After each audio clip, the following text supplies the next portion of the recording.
തന്നെ ബ്രൂക്ക് പേടിക്കേണ്ട ആവശ്യമില്ല, ഞാനൊരു കാര്യം ചെയ്യാൻ പോവാണ്. ഞാൻ ഇത്രയും നേരം വെയിറ്റ് ചെയ്തു, ഇനി വെയിറ്റ് ചെയ്തിട്ട് കാര്യമില്ല, ഇതെനിക്ക് ചെയ്തേ പറ്റൂ.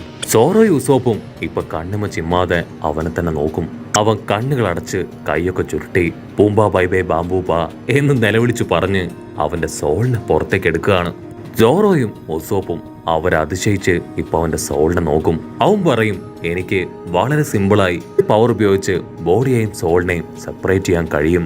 ആക്ച്വലി ഈ ഒരു പവർ അത് ഞാൻ കണ്ടുപിടിച്ചത് കുറച്ചു കാലങ്ങൾക്ക് മുൻപാണ്.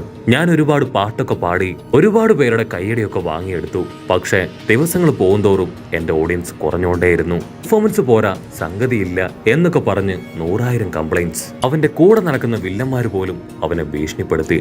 ഒരുപാട് വിഷമത്തില് ദൈവത്തോട് ഒരു നല്ല സോങ് ക്രിയേറ്റ് ചെയ്യാൻ ബ്രൂക്ക് കെഞ്ചി പ്രാർത്ഥിച്ച് കരഞ്ഞു. അല്പസമയത്തിനുള്ളിൽ എന്തോ ഒരു പവർ അവന് നേരെ ആഞ്ഞടിക്കും. ആ ഒരു പവറിന്റെ ശക്തിയിൽ സോള് പുറത്തേക്ക് വരും. ആ ഒരു സോള് അവന്റെ പാട്ടുകളിൽ എന്തൊക്കെ കുറവുകൾ ഉണ്ടെന്ന് കറക്റ്റ് ആയിട്ട് അവന് പറഞ്ഞു കൊടുത്തു. അങ്ങനെ നടന്ന എല്ലാ കാര്യങ്ങളും ബ്രൂക്ക് ഒന്നൊന്നായി നമ്മുടെ ആൾക്കാരോട് പറയാണ്.